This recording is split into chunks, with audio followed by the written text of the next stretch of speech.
Okay, so let's start with objective function. Okay, objective function. So here's a chocolate factory. It's not factory, but chocolate shop. Okay, let's start from the first step is identify the objective function. So objective function, it says that objective function, we learned, what is objective function? Can anybody tell me?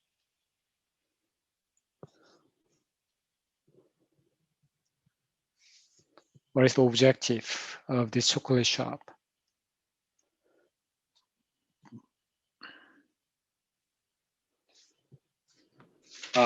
It's the function that is desired to like either maximize or minimize production. Okay. So do you want to maximize the production? Yeah. Okay, I see. Anyone else?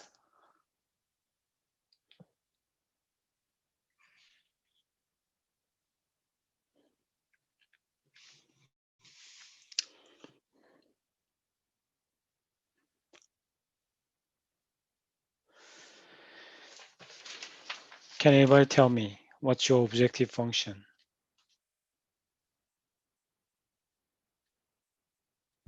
Is it to maximize the production and lower like the hours that it takes to do it, like handmade versus like the machine? Yeah, certainly it could be an objective, yes. But in this chocolate shop, I believe its objective is to maximize its profit, right? They can make however many chocolates, but there are two types of chocolate, handmade chocolates and machine-made chocolates, right? And they want to, they say that they are making 89 euros, right? 89 euros per a batch of machine-made chocolate, right? Machine-made chocolate. Oh, did I say it? 89? Handmade chocolate, right? It's not. You don't want to mess up with the objective function. 89 euros of handmade chocolate.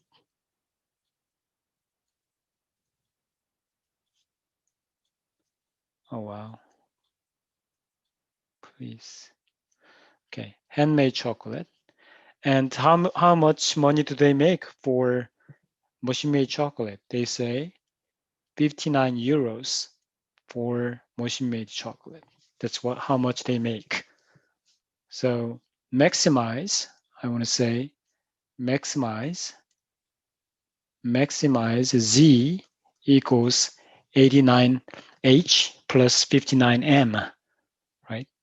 So that's maximize 89H plus 59M will be their function. Then now we go to second step, that is identify, spell out the constraints.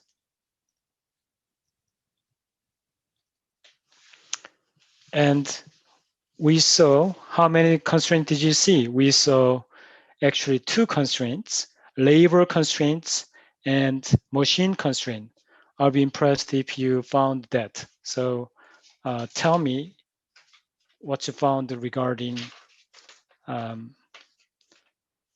that constraint. So we saw, the first thing we saw was labor constraint. And they said that they have in total 36 employees and working 36 hours. So 36 employees working 36 hours per week, and that gave them 1296 hours per week, right? So that's what they found. And the second thing they see is machine hours. They have machine hour constraint. And they also found that the machine, 1824 hours per week. That's what they said, 1824 hours per week. And what you need to do is, oh yeah, so then how do we allocate these labor hours into our production? That's the question. So anyone found it?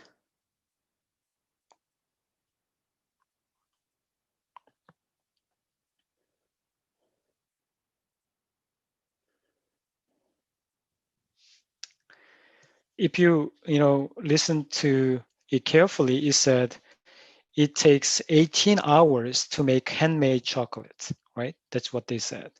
So to make handmade chocolate, which is H, so let me highlight here. To make one batch of handmade chocolate, it takes 18 hours. So I would say 18 hours per handmade chocolate. So 18H plus now we learned that the machine-made chocolate, it takes 4 labor hours. So I would say 4 machine-made, 4 hours per one batch of machine-made chocolate. So it takes much less with machine-made chocolate. Now, machine hours, we learned that for handmade chocolate, it takes 6 hours. So you can say 6 hours per handmade chocolate. But for machine-made chocolate, it takes 12 hours per one batch of machine-made chocolate. So in this way, you can find that. So 18H plus 4M is less than or equal to 1296. And 6H plus 12M is less than or equal to 1824. So you identified these constraints, and then what can you do? Now, the third step we learned is identify the feasible reason. I have a question.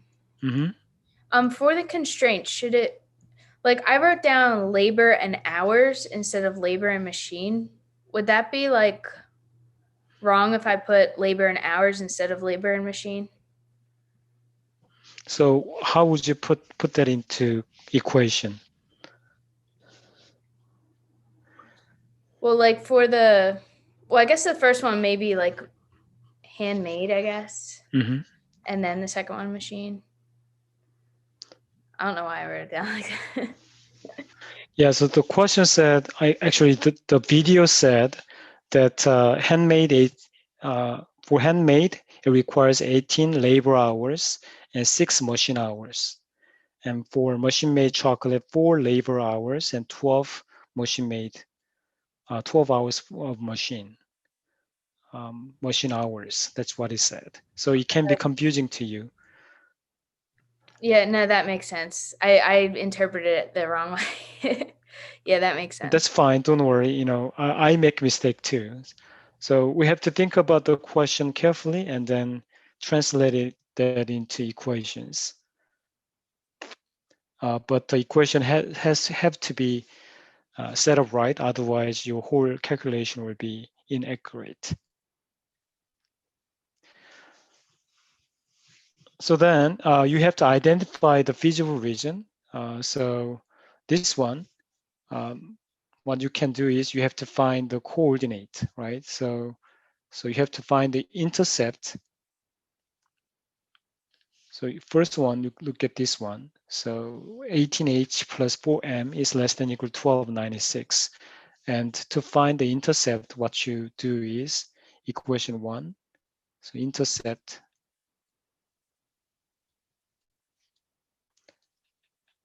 for labor constraint. When H equals 0, 4M equals 1296. Therefore, M equals 324. Let me know if my calculation is not right.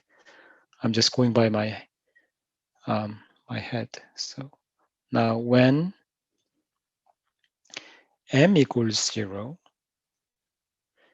18H equals 1296. Therefore, H, so somebody help me.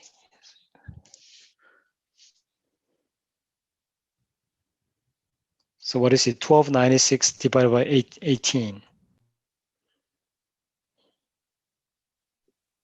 I got 72. 72, thank you. 72, that's good. So we found that. Now intercept for constraint, that's a machine constraint, so CM. So when H equals 0, 12M equals 1824. So therefore, M equals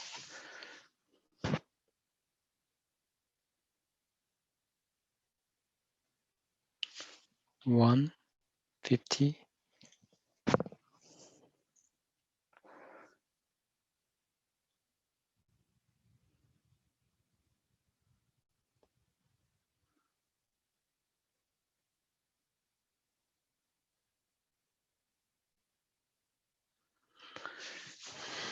What is it?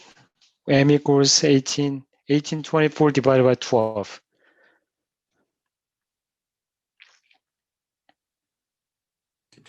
I got 152. I think that's correct. Very good. 152. Very good. Now when M is 0, 6H equals 1824. Therefore, M has to be, I got 304. thank you. So 604. So then we can draw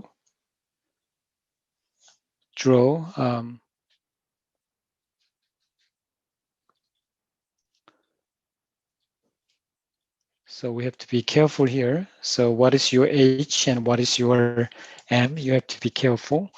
And let's go for, since we put H first, I'm going to put H here and M over there. And it goes all to 300. So 1, 200, and 300.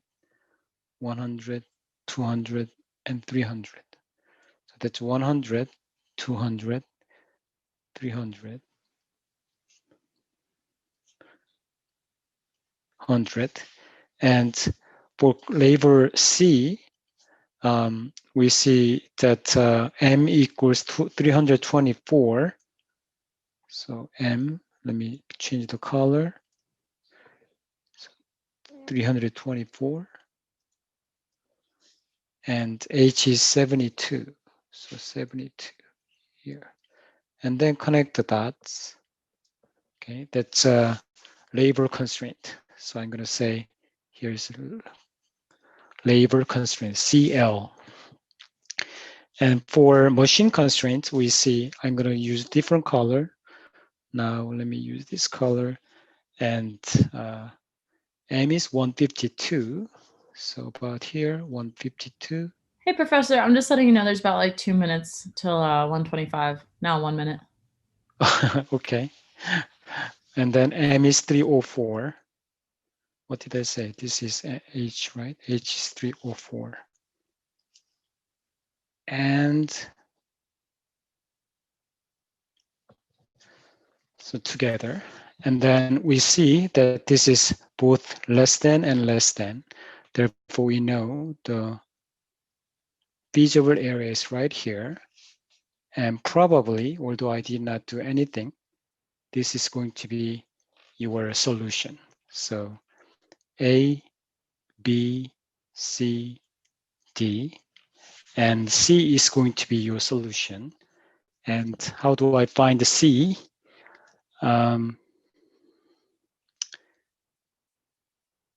So if you go to 18H, so give me, give me 2 more minutes and I'm going to be done. Sounds good. And then 6H plus 12m equals 1824. So now I'm going to find the common multiples. So I see that you can multiply by 3 here, and 3 here, and 3 here. So what happened is 18h plus 36m equals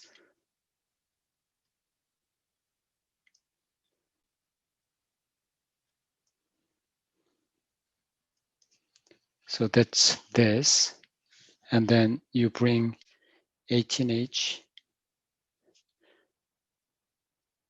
h plus 4m equals 1296 over here, and subtract it, then you have 32m equals, so that's 6, 7, 1, 4, 4,176. Help me, somebody help me. So if you divide 4176 by 32, what is it?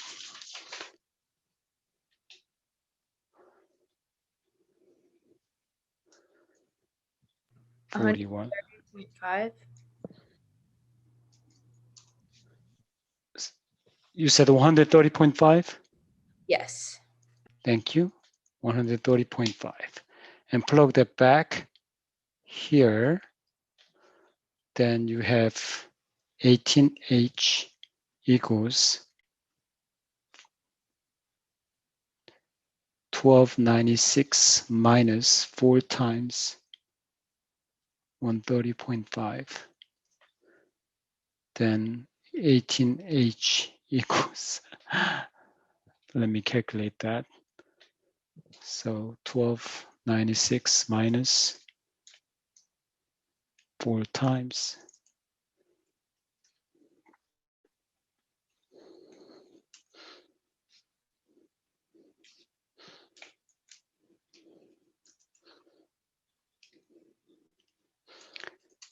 That's 774. 774.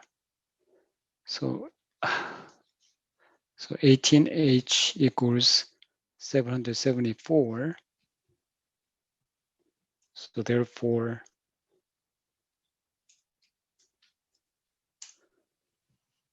h equals 43. So I see that this is 43, comma 130.5.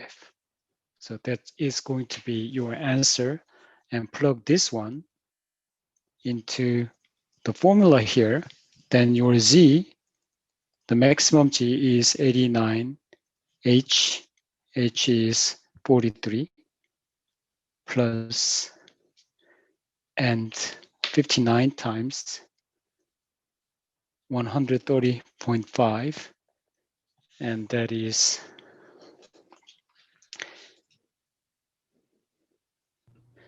I got 89. Yeah, go ahead. I got 11,526.5. 20.65. I got 526.5. Not, yeah, 11,526.5.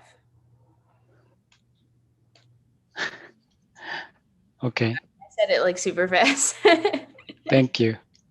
Yeah, so I did calculation pretty quick, and that's how you go for it. Yeah.